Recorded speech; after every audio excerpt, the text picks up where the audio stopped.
কিভাবে আপনার ইউটিউব ভিডিওতে ভিউ বাড়াবেন এবং আপনার চ্যানেলে সাবস্ক্রাইব বাড়াবেন, সবচেয়ে ইম্পর্টেন্ট কোশ্চেন। সো আমরা অলরেডি আমাদের আগের লেসনগুলোতে ধাপে ধাপে অনেক কিছু শিখিয়েছি যে কীভাবে ভিউ বাড়ানোর জন্য বা সাবস্ক্রাইব বাড়ানোর জন্য কীভাবে কোন কোন ধাপ অনুসরণ করতে হয়। তারপরেও আমরা আজকের লেসনে জট ডাউন করব যে কোনটা কোনটা আমাদের মোস্ট ইম্পর্ট্যান্ট হচ্ছে অংশ। সো প্রথমেই আপনাকে ওর্দি এবং শেয়ারেবল কন্টেন্ট বানাতেই হবে, কারণ আবারও বলা content is the king. So আপনার যদি কন্টেন্ট যদি ভালো না হয়, আপনি যাই কিছু করেন না কেন, লোকজন এসে চলে যাবে, এটা শেয়ার করবে না।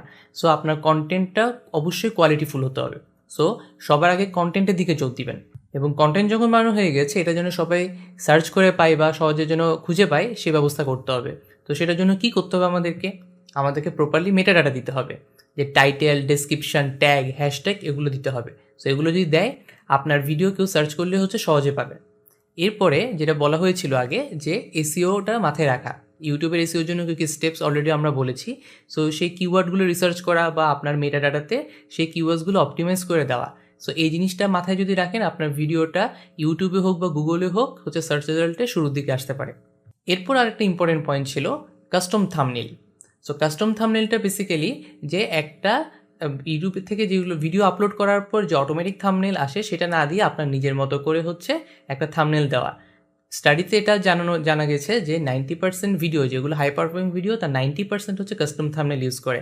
তো কাস্টম থাম্বনেল ইউজ করলে যেটা হয় যে আপনার ভিডিওটাতে একটা কনসিস্টেন্সি আসে। এখানে যেমন দেখেন একটা সবুজ কালারের একটা আধিক্য আছে।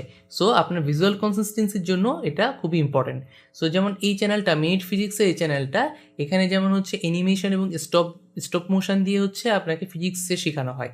সো এখানে যেটা দেখা যায় যে এখানে যে থাম্বনেলটা ইউজ করা, সে থাম্বনেলেও কিন্তু একটা কনসিস্টেন্সি মেনটেন করেছে। সো সবাই যে কোনো কেউ আসলে এটা নিয়ে একটা আইডিয়া পাবে। সো আপনার চ্যানেল নিয়ে আইডিয়া পাওয়ার জন্য আরেকটা ইম্পর্টেন্ট জিনিস হচ্ছে চ্যানেল ট্রেলার। সো এখানে যেমন একটা বহুব্রীহির একটা এক্সাম্পল দেওয়া আছে যে চ্যানেলে যখন শুরুতে আসবে, তো এই চ্যানেলটা কী নিয়ে সেটা নিয়ে একটা আইডিয়া পাওয়ার জন্য একটা ছোট একটা ক্লিপস এখানে দেওয়া। সো আপনার যারা নিউ ভিজিটার তাদের জন্য এই চ্যানেল ট্রেলারটা খুবই ইম্পর্টেন্ট। তো তারা মুহূর্তে জানতে পারবে যে, বা একটা ভিডিও দেখে জানতে পারবে যে আপনার চ্যানেলটাতে আসলে আপনি কী নিয়ে কথা বলতে চান।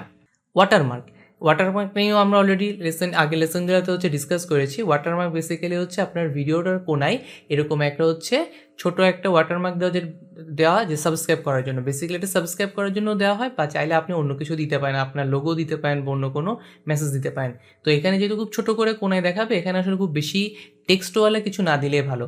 আপনি চাইলে এটা পুরো ভিডিওতে প্লে করতে পারেন বা ভিডিও শেষ দিকে প্লে করতে পারেন, অথবা আপনি একটা কাস্টম টাইম দিতে পারেন যেখানের পর থেকে এই ওয়াটারমার্কটা চালু হবে।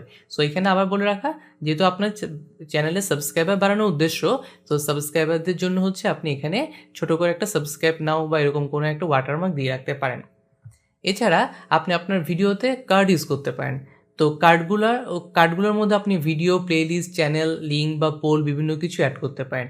তো কার্ড দিয়ে নর্মালি এখানে যেমন দেখছেন যে আপনি যে ইন্টারেকশন বাড়ানোর জন্য এখানে আপনি পোল ইউজ করতে পারেন, বা আপনার আগের কোনো ভিডিও বা আগের কোনো প্লেলিস্ট এখানে কার্ডের মাধ্যমে অ্যাড করে রাখতে পারেন। এছাড়া আপনি আপনার ভিডিও শেষে এন্ড স্ক্রিন ইউজ করতে পারেন, যে লাস্ট 20 সেকেন্ড থেকে আপনার কিছু এন্ড স্ক্রিন এখানে দেখানো যেতে পারে। এন্ড স্ক্রিনের মধ্যে নর্মালি সাবস্ক্রাইবের বাটন থাকে, অথবা আপনার ভিডিও থাকে বা প্লেলিস্ট থাকে, এরকম বিভিন্ন কিছু আপনি আপনার ভিডিওতে ইউজ করতে পারবেন। এটা নিয়ে অলরেডি আমরা আগের লেসনে দেখিয়েছি। সো এন্ড স্ক্রিন নর্মালি এরকমই হয় যে আপনার চাইলে আপনি একটা ভিডিওতে আপনার ভিডিও যখন শেষ হচ্ছে, এরপরে আরও 10 সেকেন্ডের মতো একটা ব্ল্যাঙ্ক স্ক্রিন রেখে সেখানেও আপনি আপনার এন্ড স্ক্রিন কিন্তু বসাতে পারেন।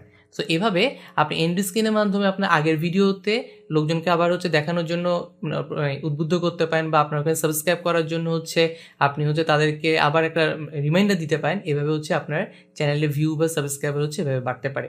আর একটা ইম্পর্টেন্ট জিনিস ডিসেন্ট সাউন্ড। এটা নিয়ে আগেও বলা হয়েছে, আপনার ভিডিও যদি কন্টেন্ট কোয়ালিটি যেরকমই হোক না কেন, সাউন্ড যদি ভালো না হয়, ওটা বেশিক্ষণ লোকজন দেখতে পারবে না। সো সাউন্ডটা ডিসেন্ট হওয়া খুবই ইম্পর্টেন্ট। একই সাথে এটা যেন একটু ভিজুয়ালি অ্যাপিলিং হয়, খুব ডার্ক অথবা খুব ব্রাইট আলোতে না হয়ে মোটামুটি একটা ডিসেন্ট আলোতে যেন আপনার ভিডিওটা যদি শ্যুট করতে পারেন, অথবা আপনি যদি কোনো মোশন গ্রাফিক্স বা অ্যানিমেশনও বানান, সেখানেও যেন মোটামুটি ওখানে কোনো ক্যাটকেটে কালার ইউজ না করে যেন মোটামুটি অ্যাপিলিং কালারগুলো যেন ইউজ করা হয়। আরেকটা জিনিস কনসিস্টেন্সিটা কি? আপনি যেটা নিয়ে কন্টেন্ট বানাতে চাচ্ছেন, বা আপনার নিজস্ব যে স্টাইল বা ভিজুয়াল, এটা মোটামুটি যেন ওভার দ্য ইউটিউব চ্যানেলে যেন এটা কনসিস্টেন্ট থাকে। হুটহাট করে যদি এক একটা ভিডিও যদি এক এক রকম হয়, লোকজন কিন্তু খেয়ে হারায় ফেলে। ওরা কিন্তু একটা সার্টেন এক্সপেকটেশন নিয়ে আপনার চ্যানেলে আসছে যে আপনার কন্টেন্ট এরকম একটা কন্টেন্ট পাবে। সো ওই কন্টেন্টের সাথে মিল রেখেই হচ্ছে আপনার ভিডিওগুলো বানানো উচিত। এরপর হচ্ছে একটা ফ্রিকোয়েন্সি মেনটেন করা, যে চেষ্টা করবেন যে উইকলি যদি অন্তত একটা কন্টেন্ট দিতে পারেন, বা যদি উইকলি যদি একটা দিতে না পারেন মাসে অন্তত 2টা দেন, কিন্তু একটা ফ্রিকোয়েন্সি মেনটেন করার চেষ্টা করবেন। তখন লোকজনের একটা এক্সপেকটেশন তৈরি হবে, হ্যাঁ এই চ্যানেল থেকে হচ্ছে আমি সপ্তাহে একটা ভিডিও পাবো, বা মাসে 2টা ভিডিও পাবো, বা 3টা ভিডিও পাবো। এই এক্সপেকটেশনটা কিন্তু একটা সাবস্ক্রাইবারদের জন্য খুবই ইম্পর্টেন্ট। আপনারা যদি আগে যদি চিন্তা করেন, যখন আমরা টিভি দেখতাম তখন হচ্ছে যে কোনো একটা ধারাবাহিক নাটক সপ্তাহের অমুক দিন হচ্ছে প্রচারিত হবে, আমরা কিন্তু ওই দিনের জন্য বসে থাকতাম। সো ইউটিউব চ্যানেলও কিন্তু অনেকটা ওই রকমই, যে আপনার সাবস্ক্রাইবাররা বা আপনার ফ্যানরা কিন্তু ওই এক্সপেকটেশনটা নিয়ে থাকবে যে আপনি হচ্ছে অমুক দিন হচ্ছে এতটার সময় হচ্ছে ভিডিওটা আপলোড করবেন। সো এই কনসিস্টেন্সিটা মেনটেন করবেন সবসময়। এরপর আপনার কন্টেন্ট তো হলো, এই কন্টেন্টকে কিন্তু শুধু রেখে দিলে হবে না, এটা কিন্তু ডিস্ট্রিবিউট করতে হবে। আপনার ফেসবুক পেজ হোক, বা নিজের প্রোফাইল হোক, বা বন্ধুদের মেসেঞ্জার হোক, ইনস্টাগ্রাম হোক, টুইটার হোক, যেখানে যেখানে পারেন আপনি আপনার এই কন্টেন্টটা ডিস্ট্রিবিউট করতে পারেন। মানে প্রচারে হচ্ছে প্রসার। তো সোশ্যাল মিডিয়াতে হচ্ছে প্রচার করতে পারেন। এছাড়া কিছু সোশ্যাল বুকমার্কিং সাইট আছে, ভিডিও ভিউ সাইট আছে, কিছু লিঙ্ক শেয়ার সাইট আছে, এগুলোতে হচ্ছে আপনারা আপনার কন্টেন্টটাকে ডিস্ট্রিবিউট করেন। যত বেশি ডিস্ট্রিবিউশন করবেন আপনার ভিডিও দেখার রেট কিন্তু তত বাড়বে। সোশ্যাল মিডিয়া ছাড়া আপনি ইউটিউবেও কিন্তু হচ্ছে আপনার কন্টেন্ট প্রমোট করতে পারেন। কীভাবে? আপনি স্টোরিতে হচ্ছে আপনি নতুন কোনো ভিডিও আসলে সেটা লোকজনকে জানান, বা 2 দিন আগে থেকে একটা হাইপ ক্রিয়েট করেন।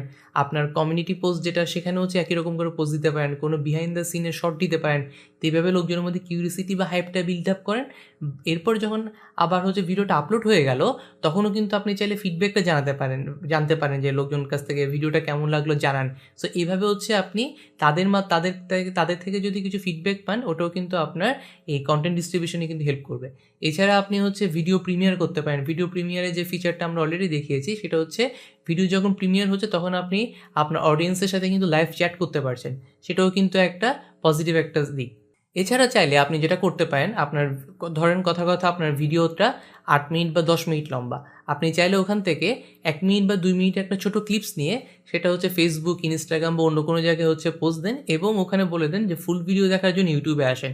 কারণ ইউটিউবে নর্মালি সব ভিডিও দেখতে আসে, কিন্তু ফেসবুকে ফেসবুক বা ইনস্টাগ্রাম বা অন্যান্য প্ল্যাটফর্মের লোকজন এক একটা কাজে আসে। তো ধরেন আপনি ফেসবুকে দিলেন, ওখানে হয়তো 8-10 মিনিট বা 12 মিনিটের কন্টেন্ট কেউ দেখতে চাচ্ছে না। সো আপনি সেজন্য তাদের জন্য 1 বা 2 মিনিটের একটু ইন্টারেস্টিং কোনো একটা ক্লিপস দেন। তো সেটা দেখে যেন সে যদি ইন্টারেস্টেড হয়, সেজন্য হচ্ছে আপনার চ্যানেলে আসে। তো কমেন্টে বা হচ্ছে ডেসক্রিপশনে বা ক্যাপশনে হচ্ছে আপনি ফুল ভিডিও লিঙ্কটাও দিয়ে দিলেন।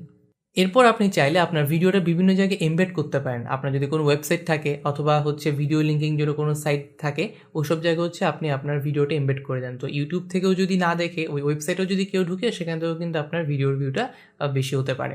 এরপরে আরেকটা ইম্পর্টেন্ট জিনিস হলো, আপনি লঙ্গার ভিডিও নিয়ে এক্সপেরিমেন্ট করেন। এটা দেখা গেছে ইউটিউবে অনেক সময় 10 মিনিট, 20 মিনিট, 30 মিনিট বা 1 ঘন্টার ভিডিও কিন্তু হচ্ছে লোকজন দেখে। সো যত বেশি বড় ভিডিও হবে, সো দেখা যাবে লোকজন যদি এটা দেখে, তার মানে হচ্ছে তারা আপনার হচ্ছে লয়াল অডিয়েন্স হচ্ছে আপনার হচ্ছে যে সবচেয়ে বড় সম্পদ। সো আপনি চাইলে কিছু কিছু ভিডিও মানে লঙ্গার ফরম্যাটে হচ্ছে করতে পারেন, 8 মিনিট বা 10 মিনিট করতে পারেন। সবসময় ছোটো ভিডিও না করে ইউটিউবের জন্য পার্টিকুলারলি আপনি কিছু লঙ্গার ভিডিও ফরম্যাট দিয়ে এক্সপেরিমেন্ট করতে পারেন। এতে করে হচ্ছে আপনার পাবলিক ওয়াচারটাও বাড়বে, প্লাস হচ্ছে আপনার ভিডিও ভিউ হচ্ছে যে বাড়তে পারে। মোস্ট ইম্পর্টেন্ট জিনিস, ফ্যানদেরকে সাবস্ক্রাইব করতে বলেন। অনেকের তো খুব লজ্জা পায়, মিন করে আচ্ছা বলবো, আছে এখানে তো সাবস্ক্রাইবের একটা বাটন তো আছেই, তো এখানে তো লোকজন তো যদি পছন্দ এমনি সাবস্ক্রাইব করবে। না, এটা ভুল। আপনি বারবার হচ্ছে লোকজনকে সাবস্ক্রাইব করতে বলেন। আপনার ভিডিওর মাঝখানে একবার বলতে পারেন, ভিডিও শেষে একটা এন্ড স্ক্রিন দিয়ে হচ্ছে বলেন, বা হচ্ছে ওয়াটারমার্ক দিয়ে বলেন, কিন্তু ফ্যানদেরকে সাবস্ক্রাইব করার জন্য বারবার বলেন। সো ফ্যানদেরকে সাবস্ক্রাইব করার জন্য যদি বলেন, তখন যেটা হবে, লোকজন বারবার রিমাইন্ডার পেয়ে, যারা প্রথমবারের মতো এসেছে তারাও রিমাইন্ডার পাবে। সো রিমাইন্ডার পেয়ে তারা কিন্তু আপনার ভিডিওটার, যদি ভিডিওগুলো পছন্দ হয়, তখন কিন্তু তারা আপনার ভিডিওটা চ্যানেলটা সাবস্ক্রাইব করবে। তো সাবস্ক্রাইব করলে যে সুবিধাটা হয়, যে বেল আইকনে যদি সবাই ক্লিক করে, তো কোনো একটা ভিডিও আপলোড করার সাথে সাথে তার কাছে কিন্তু নোটিফিকেশান চলে যায়। তো এটা সেজন্য খুবই ইম্পর্ট্যান্ট। এরপরে আরও ইম্পর্ট্যান্ট যে জিনিসটা, যেটা দিয়ে আমি শেষ করব, সেটা হচ্ছে আপনার কমিউনিটির সাথে এনগেজ হওয়া। আপনি স্টোরি দেন, আপনি লাইভ স্ট্রিমিং করেন, আপনি ফ্যানদের সাথে একটা Q&A সেশন করেন, আপনি হচ্ছে কমেন্টগুলো সবগুলো রিপ্লাই দেন। একটা প্রিমিয়ার চ্যাটের মাধ্যমে একটা যখন ভিডিও প্রিমিয়ার হচ্ছে তখন লাইভ চ্যাটে অংশগ্রহণ করেন, একটা ভিডিও যখন পাবলিশ হয়ে গেল লোকজনের কাছে ফিডব্যাক চান, সেই ফিডব্যাকগুলো ইনকর্পোরেট করার চেষ্টা করেন। এগুলো করার মাধ্যমেই কিন্তু আপনি হচ্ছে আপনার কমিউনিটিটা গ্রো করতে পারবেন। আপনার কমিউনিটি হচ্ছে আপনার সবচেয়ে বড় সম্পদ, তারাই কিন্তু বিভিন্ন জনের সাথে শেয়ার করবে। তো বিভিন্ন জনের শেয়ার করলেই কিন্তু হচ্ছে আপনার ভিডিও ভিউ বাড়ছে, আপনার হচ্ছে সাবস্ক্রাইবার বাড়ছে। সো কমিউনিটির সাথে এনগেজমেন্টটা হচ্ছে মোস্ট ইম্পর্টেন্ট থিং। তো এগুলোই ছিল ভিডিও ভিউ বাড়ানোর জন্য এবং সাবস্ক্রাইব বাড়ানোর জন্য হচ্ছে কিছু টিপস। সো এগুলো বেসিক্যালি হচ্ছে আগের বিভিন্ন কথাবার্তার একটা জট ডাউন। সো আমরা মোটামুটি ইউটিউব মার্কেটিং কোর্সের প্রায় শেষ দিকে চলে এসেছি। সো আমি যদি আরেকটু র্যাপ আপ করি, সো আপনি হচ্ছে কোয়ালিটি ভিডিও বানান, সেটা হচ্ছে properly title, description, metadata, tag এসব দেন, সেটা কমিউনিটির সাথে শেয়ার করেন এবং তাদেরকে বিভিন্নভাবে এনগেজ করে তাদের কমিউনিটি বিল্ড আপ করেন। তো মনে রাখবেন যে সবাই একদিন শূন্য থেকে শুরু করেছিল। তো আপনি আজকে হয়তো প্রথম সাবস্ক্রাইবার পেলেন, এভাবেই 1 থেকে 1 লাখ সাবস্ক্রাইবার হয়ে যেতে পারে আপনার। সো ইউটিউবে ভিডিও বানান, সবার সাথে শেয়ার করেন এবং একটা কমিউনিটি বিল্ড আপ করেন। সো আজকে এই পর্যন্তই।